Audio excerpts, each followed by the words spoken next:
विधानसभेत अर्थसंकल्पावरील चर्चेत बोलताना शरद पवार गटाचे आमदार जयंत पाटील यांनी सरकारला आणि मंत्र्यांना चांगले चिमटे काढलेत।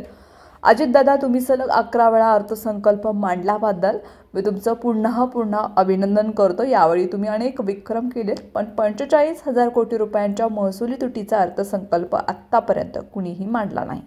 तो विक्रम तुम्ही केला असं खोचकपणे जयंत पाटील म्हणाले। तेवढ्यावरच थांबले नाही तर जयंत पाटील कसले ते पुढे म्हणाले, मी 1999 साली हे खातं सांभाळलं आहे। महसुली तुटीचा अर्थसंकल्प होता तेव्हा माझ्याकडे येणारा मंत्री येतानाच सांगतो, दादा माझे पैसे कट करू नका। प्रत्येक मंत्र्याच्या मनात धास्ती असते, आपल्या खात्याच्या निधीला कात्री लागेल। पूर्वी 4 ते 5,000 कोटींच्या महसुली तूट असायची, यावेळी 45,000 कोटींची तूट म्हणजे खूप आहे। त्यामुळे सर्व मंत्र्यांना अजितदादांना शरण गेल्याशिवाय पर्याय राहणार नाही। त्यामुळे सगळे शरण गेला तर तुमच्या खात्याला कपात लागणार नाही। मी हा खेळ फार वर्षांपूर्वी करून बसलो, मी यातील जुना खेळाडू आहे असं चिमटे जयंत पाटील यांनी विधानसभेत काढले।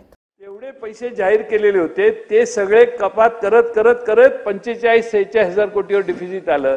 याचा अर्थ सरकारने मागच्या वर्षी वर्षभरात जे अर्थसंकल्पानंतर पैसे सरकार सभागृहाच्या समोर मांडले आणि मंजूर करून घेतले, त्यातले 1,10,000 कोटी रुपये खर्चच केलेले नाही।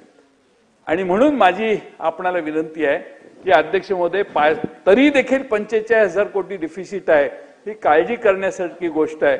दादांनी याच्यात लक्ष घालून या संदर्भात हे डिफिसिट पुढच्या वर्षी राहणार नाही आणि पुन्हा अधिक्याचा अर्थसंकल्प मांडला तर राज्यात प्रत्येकाला कॉन्फिडन्स येतो की काय अडचण नाही, आपण काम करूया, आपले पैसे मिळणार आहेत।